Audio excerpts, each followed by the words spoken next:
नमस्कार दोस्तों, जैसा कि पिछली वीडियो में हमने देखा था section 6 of income tax act, जिसमें हमने देखी थी रेजिडेंट और नॉन रेजिडेंट की डेफिनेशन। तो दोस्तों, रेजिडेंट इन इंडिया होने के लिए मुख्य रूप से 2 कंडीशन थी, जिसमें पहली कंडीशन थी कि कोई भी व्यक्ति अगर प्रीवियस ईयर में 182 दिन या उससे अधिक भारत में रहता है तो वो रेजिडेंट इन इंडिया माना जाएगा। और दूसरी कंडीशन थी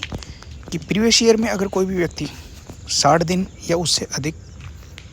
साथ ही प्रीवियस ईयर के पिछले 4 सालों में अगर 365 दिन या उससे अधिक भारत में रिजाइड करता है और इन दोनों में से अगर कोई भी कंडीशन फुलफिल होती है तो वो रेजिडेंट इन इंडिया माना जाएगा। तो दोस्तों, ये पहली कंडीशन में जो 182 डेज की कैलकुलेशन है वो सेम रहती है, और दूसरी कंडीशन में जो 60 डेज की कैलकुलेशन है वो सभी केस में सेम नहीं होती। कुछ 4 केसेस हैं, इनमें अपन डिफरेंट तरीके से कैलकुलेट करके चलेंगे इसे। जैसा कि पहला केस है, कोई भी व्यक्ति जो भारत से बाहर जाता है, अगर वो किसी इंडियन शिप में क्रू मेंबर है, जैसा कि मर्चेंट शिपिंग एक्ट 1958 में डिफाइन है, उस व्यक्ति के लिए 60 डेज की कैलकुलेशन के एवज में 182 डेज कैलकुलेट करके चलेंगे। दूसरा केस है कि कोई भी नागरिक अगर भारत से बाहर जाता है किसी एम्प्लॉयमेंट रोज़गार के उद्देश्य से,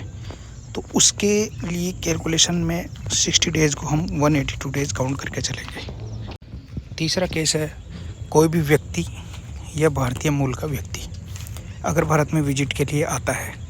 जिसकी भारतीय सोर्स से आय 15 लाख रुपए तक है, तो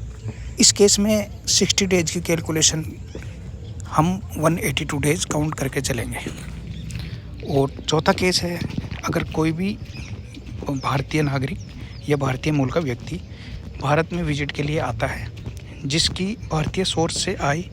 15 लाख रुपए या उससे अधिक है, तो इस केस में 60 डेज की कैलकुलेशन के एवज में हम 120 डेज काउंट करके चलेंगे। धन्यवाद।